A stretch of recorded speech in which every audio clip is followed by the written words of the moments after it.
On the show today, we're sharing how to instill confidence in potential clients without making any guarantees about the results that you can provide. Welcome to JFDI with the Two Lauras. If you're looking for advice and inspiration for freelance social media marketers, you are in the right place. We're the Two Lauras and we're on a mission to help you to build a more profitable and enjoyable business. One of the things you'll often come across as a freelance social media marketer is potential clients expecting really specific and often unrealistic results. So on the show today, we're diving into how you can handle these conversations to give people the confidence to hire you without making any guarantees or turning them away entirely. Now, after the show, you might have questions and we'd love to continue the conversation. So drop into our Facebook community, the Social Media Managers Hub, where we'll be happy to answer any questions on this topic. Access to the community is free for our email subscribers, so just tap the link in the show notes or search for the Social Media Managers Hub on Facebook. Pop your details in the box to join our email list and we will let you in. Okay, let's dive in and let's start with why it's a really bad idea to make guarantees, even if you really want to win that client. In essence, because we are not magicians. Okay. We can't control anything, really. No, we literally. Can't. Yeah. So as a social media marketer, you have absolutely no control over the algorithms and the platforms. You know, you've just got to look at the recent changes on Instagram that they've announced and you just think we can't control that. We've just got to adapt and move with the times. So if you were to say to a client today, oh, well, I will guarantee you blah, blah, and then the algorithms all change or they release new features and everything goes tits up. Yeah. Then that's it. You've made a guarantee that you cannot meet. And also, our mate Mozerai says this a lot in many respects, that we can't control the people on their phones at the other end of the app. We can't control that they open that platform that day and see your content. We can't control whether they got distracted because Coronation Street just started on the telly or their kids or they finished having their wee or whatever it is where they're on their phones. We can't control any of that. And because we can't control it, we therefore can't be confident to give guarantees as to the results that are achievable. Yeah. And it's funny, isn't it? Because in years gone by, like I've worked in marketing ever since I left school, and in years gone by, no one would have expected any guarantees from marketing. So it's strange that people do now because of social media. Whole different conversation. Yeah. Like there was a post in the Hub the other day in our free Facebook group where someone had said they were taking on a client and the client had stipulated, we want to get, I can't remember what the details now, X amount of views for every single reel. And I was just like flabbergasted by it. I was like, why? Like, surely they want more sales or more leads or more followers even is better than views. Views mean absolutely jack shit. It's not a TV show. Yeah. Yeah. Yeah. And the question was like, how can I respond to that? And it was like, well, you can't. We can't control any of that. And we also can't control what happens. So even if the algorithm's working in our favour and the person is on the other end of the app has found our content, likes our content, clicks the link or what have you, goes over to the client's website, we can't then, that's it, our control is gone again. We can't control what happens on that website. If it's a shit website, then that's not a reflection on us, that people aren't therefore going on and buying. Or if the product is out of stock or the person can't just navigate because the website just isn't particularly user-friendly and that customer journey is a bit rubbish, we can't control any of that. Yeah, like even like little things like the website happens to go down that day, or the person, like you're sending leads and the person who is managing those leads phones the client but they don't answer the phone that day and then they never phone them back. Like you can't control any of those things. They're all completely out of your control. So making any guarantees about any of those things is just bonkers. Yeah, it's all just, and people who do that, it's just bullshit, isn't it? Yeah, And I think it's really important to say that this applies to organic content and ads before we go further. Like, we're talking about both things. Yeah.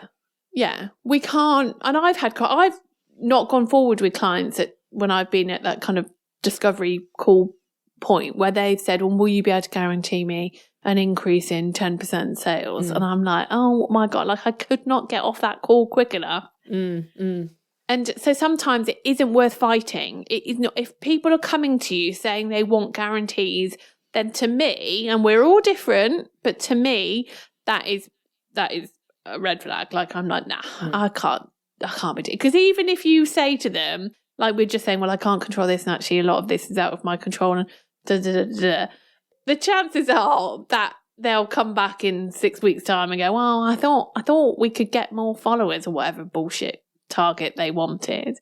So yeah, just be careful not to be, and don't feel therefore you've got to suddenly create goals and targets and say, okay, well, how about we say that we'll try and get another 5,000 followers this week? You know, you're just making your lives hard. Yeah, and I think it is worth saying that yes, there are those businesses out there who, like, you know, say they want these guarantees because they've thought them through and that's what they think they should do. But I think there's other businesses out there who just don't know. They're just clueless and they think that's what they should be asking. And because they're just not educated enough to really understand that. And that's the sort of question that they might ask to one of their other suppliers where it is relevant. You know what I mean? So I think you do have to just be a little bit, you know, just think a little bit about why. And I think that's why the question why is so important. When they're asking, can you guarantee X, Y, Z? And you're asking why it's important, then you can kind of get under the skin and understand, you know, are they saying this for a reason or is it just something they've plucked out of thin air? I think those conversations are really important. But so when we were doing research for this episode, I came across all of these reports and podcasts and books and stuff that were by this guy called Jonah Berger, might be Berger, don't know how to pronounce it. And he is the author of books like Contagion and Magic Words. And some of the things that he said I thought were so relevant to this podcast, so we wanted to bring them on today. And there are like 3 things that he says that you can do to make some really small tweaks to the language that you're using to persuade people and give people confidence without using those guarantees. Nice. Because yes, there will be times when you do want to just say, no, I don't want those people. Those guarantees are a red flag. But there will be definitely times when actually they are potentially a good client and that's just something they've brought to you. So the first thing that he says is that being ambiguous removes confidence. So you don't want to make promises to people because you don't want to make these guarantees. But by not doing so, you might start to make people nervous, right? Which makes sense. You know, if they've come to you asking for a guarantee and you can't give them one, immediately that's going to maybe be a red flag for them. Yeah, they'll think, oh, you can't do the job properly. Yeah, exactly. Yeah. So you need to think of a way that you can do that in another way. So instead of making promises about the results that you can provide, you can make other promises. So promises about the process. So instead of saying, yes, I can guarantee that I'll get you 5,000 followers, you can say, I can promise that what I will do is I will put out X amount of content each week. It will be based on these things. I'll create this amazing strategy. We'll do this customer research. So you're promising something else. You're promising a different deliverable. And, you know, you're reclaiming that confidence back for them without making unrealistic promises. Yeah, I used to always, whenever people ever asked for guarantees, I would always say the only guarantee is that I will do my best. I will do my best and I will, it sounds like, I promise that I'll do my best to do my duty to God, serve the Queen, have other people keep the brownie guide law. So I just used to say, I'll just promise I'll do my best and I will keep them informed of how things are going. And then I would be like, how often do you want me to speak to you? Like what, you know, and that's how the conversation would go. Yeah, totally. And you can kind of remove that expectation of that guarantee by talking about the things that we've already spoken about and saying, you know, that you can't control those external factors, but then you can put it back on them and you can, like a bit like Laura's just said, but you can say, look, to give us the best possible chance of making that happen, we need these 3 things. We need a solid strategy. We need a really in-depth audience and competitor analysis. Maybe we need a really strong proactive engagement strategy. You might even say, you know, we need really highly shareable content. We need ads. all of those things that then make them think, oh, okay, so that's why these people have got those results, because they've done all of these other things. Yeah. Right. And they're not just coming at it blind. So you're kind of putting the onus back on them. The other thing that he said, which I thought was really interesting, was that he said that people listen to and they trust expert authority. So if somebody's coming to you, then they probably already see you as an expert.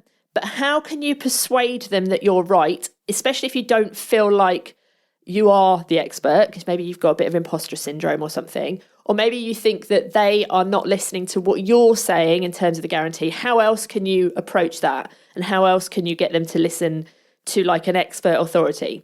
So to do that, you can quote people like, well, the head of Instagram says XYZ, or this industry leader is doing blah, blah, blah, or your competitors are doing XYZ. And this seems to be working for them. Those sorts of comparisons and things that have come from other people who they probably trust and see as an authority can make you look really good and make them trust and have confidence in you. I think this is where, as well, when you can own your niche, I think this can really help, because you're speaking with confidence and therefore showing your authority within that sector or that platform or however you've chosen to niche. And I do think that gives people more confidence, because they feel like this person knows my industry, my problems, whatever it may be. So definitely own it. And I love the competitors bit. Like whenever I mention what my clients' competitors are doing, they sit up and listen, and they realise that I understand the climate that they're in, what's being achieved elsewhere. They're quite respectful of that. And I've been able to interpret what's happening on competitors and be able to give them some intel. They love it. They love it. Yeah, and that's right. How brilliant to go into like some sort of like a pitch or discovery call and have that information and be saying, look, I've looked at your competitors. This is what they're doing. This is XYZ. And, immediately they're going to take you as an expert because you've done that work. And most people wouldn't do that work. No. And by the way, that work is not hard to do. We use a tool called Social Insider. We'll put the link for that in the show notes. And you can just pull in your competitors and find out information about them and what their content strategy and how many times they're posting and, the type of content that works really well for them. So it's definitely worth a look, especially if you're going into like a big meeting with a big client that you really, really want. And you want to make sure that they do see you as that trusted expert authority. The final thing that he said, and I think this is the one that people find hardest, he said that filler words breed uncertainty, which is obviously what you don't want. Oh, God. So, and Laura is the expert at filler words. So when you're speaking to a client and they're asking you a question, it's really, really hard not to say when you're thinking, right? Because that kind of gives you the space to think. It fills in that awkward silence. And we're all guilty of it. Someone will ask us a question and we'll go, and immediately that makes you look like you're thinking about the answer. And if you look like you're thinking about the answer, that makes them think you don't know the answer, and it breeds that uncertainty a little bit, right? That's so interesting. I know you've not finished, but yesterday we were on a call and we haven't discussed this actually, but every time we asked a question, instead of their response being, their response was for every single question was good question. Yeah. So it still gives them that split second for them to formulate their answer in their head, but they haven't gone, they've gone, good question. Yeah, yeah. And that was the advice that this guy said. He said, instead of using those filler words, like your replace it with something better. And that example is definitely something better. But even if you can't think of that, silence is better than an because your silence, it kind of gives that space.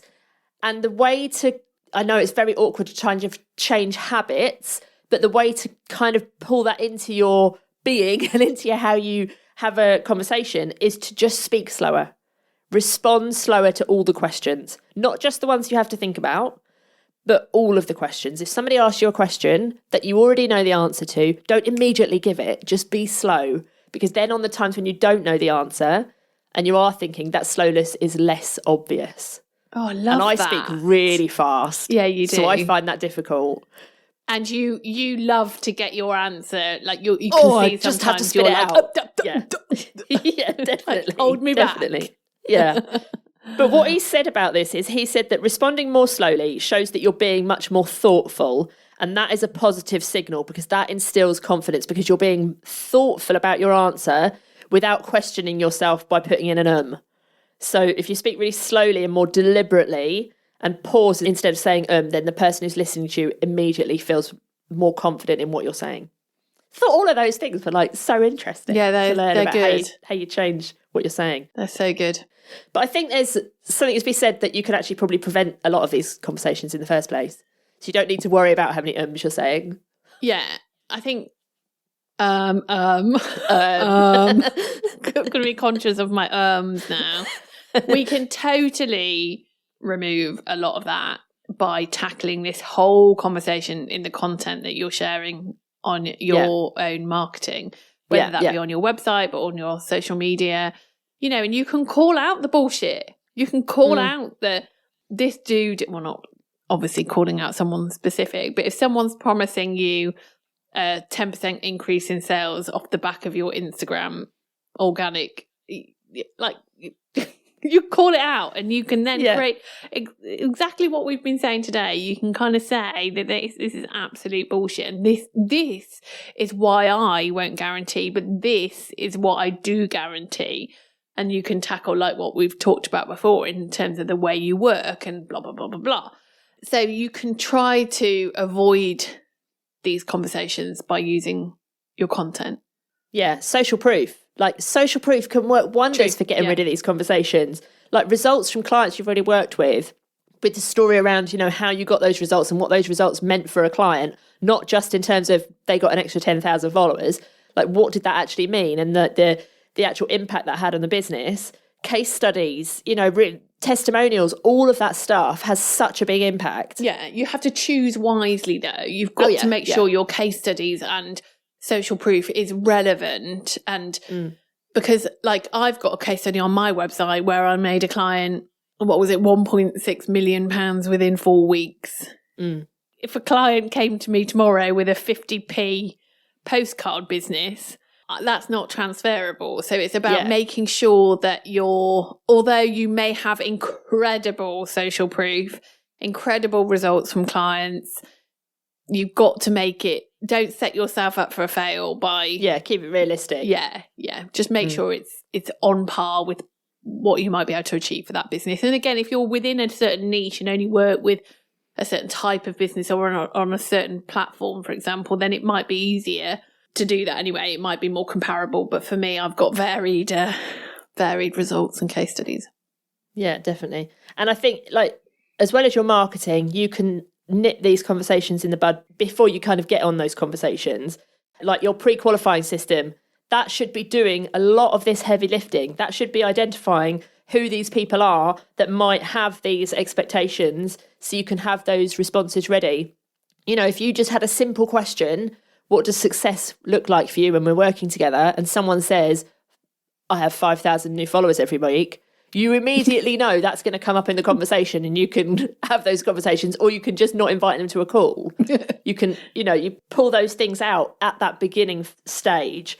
And like, don't be afraid to say no to somebody. If someone's expectations are like completely wild, they're not, you know, in alignment with the platform, with their budget, with their business, tell them, say no. You don't have to speak to everyone on a call. Just because they filled in your form doesn't mean they're entitled to your time. You don't have to work with everyone. Well, that's the whole point of having a form. The whole point of having a pre-qualifying system and your filter is that you filter out the people that do not align with you. And that's not just you don't like the business or the business isn't, it's some of their expectations, you know, and yes, you are judging by what someone's written in a form, but, and it may be, you know, maybe if you're desperate for a new client, maybe you're more likely to go on a discovery call than if you're actually really busy and you can cope without working with pains in the arse. So obviously your situations probably will wildly vary in terms of how likely you are to get on a call, but you can definitely just say no. But this is why it's so important on your website not to have a button that says book a call. Have a button that says apply to work with me. Have them fill in that form and don't then redirect them to your Calendly after they filled in the form. Say thank you, I'll be in touch soon, and then you invite them if you want to.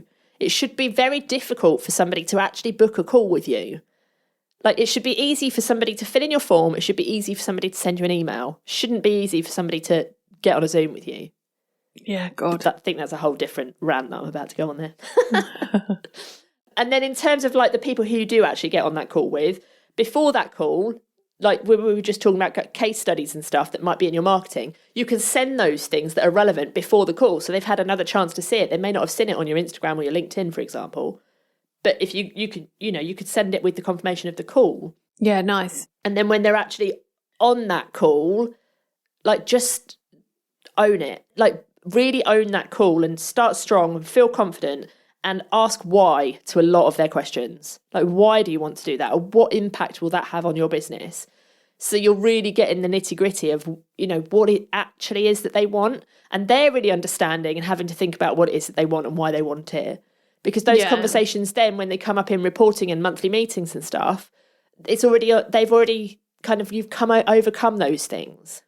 Yeah, it's really important to have honest conversations, I think, at that early stage in your relationship. Because if you go into these kind of discovery calls being a bit of a people pleaser, a bit of a wanting to make all the right sounds and say all the right things because you just want the client, but actually without tackling some of the underlying issues that they're expecting, 5,000 followers a week or whatever you said before, like you're setting yourself up for a fall. Whereas you just need to say, okay, I appreciate that you want 5,000 extra followers a week. Can we just chat a little bit more about that? Can you tell me why you want that?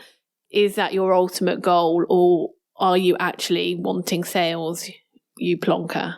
Like, and like what Laura covered before about that Jonah geezer, like speak with confidence. It's okay to ask these questions. I think if I was on a discovery call and someone was really happy to kind of question me and push back and to find more information, I would really rate that. I'd be like, okay, this person is the real deal. This person isn't just going, okay, yeah, I can do that for you. Like, it just gives me more confidence that they're actually drilling down into that nitty gritty. And I would really rate that. And like we were talking before about that expert authority, if you were asked a question, you've said that you want 5,000 followers a week, and the social media manager then asks you why, and you're saying, because I want to sell more of my 50p postcards. And that social media manager then says to you, okay, well, actually, having 5,000 more followers probably won't do that, because not all your followers are going to see your content. Not all the followers are going to click links. What we should instead focus on is creating like a launch campaign and using really highly clickable content and showing off why people should buy your postcards and blah, blah, blah, blah, blah. That makes you look like the authority. That builds confidence. Yeah. You then just saying, yeah, okay, we can get you 5,000 followers. It might build a little bit of confidence in the fact that you might be able to do that. You won't be able to deliver on it, but they then only have that confidence in that small piece of what you can deliver, or they think you can deliver, not in the rest of like how you're going to actually have an impact on their business. Yeah. Yeah. You managing expectations right off the bat will make your situation and lives so much easier going forward. And I think that's not to say that in 6 months' time, your client might go, oh, we haven't got as many followers as I thought. And you might have to keep having that same conversation and keep reiterating. Like I have to do that constantly. And that's just how it is. But if you start as you mean to go on, I don't think any of these conversations, none of these conversations are ever going to be like a one and done thing. No. You're always going to have to keep repeating yourself, because they're not just listening to you. Your clients are being told things by other people in their team, by other content they're seeing, by other business owners who've had different things. So you're not the only expert in their mind that's telling them stuff. So you're always going to have to answer these things as time goes by. And it can be really frustrating. Yeah. If you just remind yourself that you're not the only person in their ear, I think that helps to relieve that frustration a little. Yeah. And so on that point, whether it's a discovery call stage or 6 months, 12 months, 18 months down the line, how you speak and the confidence you respond with when they ask you these questions, the better that will be for you. If you waver and and ah and show you don't know what you're doing, then that puts doubt in their mind. Yeah. So then, and as Laura says, because they're chatting to other people, someone goes, oh, you know what, my social media manager, she's doing really, why don't you have my social media manager instead? You know, she's got capacity, and that's it, you're out. And they've replaced you with probably someone who does make guarantees and doesn't meet it and is all talking out their arse. And, you know, you have to speak with confidence. Yeah, definitely. So quick recap then about these tips that will help you. Slow your responses down so you can get rid of some of those filler words. That will definitely help to instill a bit of confidence. Make promises about the process that you're going to give somebody, not the outcome that they can expect. And set expectations about what you need to get the results that they want. And when you do those things, immediately they will start to feel more confident. And also, don't forget to use your marketing to kind of reduce those conversations happening, and ask why a lot and push back on a client a lot in those calls. So that's it. I hope this podcast has kind of given you some ideas of how you can be more confident. Let us know. Drop into the Facebook group. We'll make sure that the link for that is in the show notes, or come over on Instagram and send us a DM. And we will be back same time, same place next week with more tips and ideas and inspiration. We'll see you then. Bye. Au revoir. Why are we singing our goodbyes today? Very strange.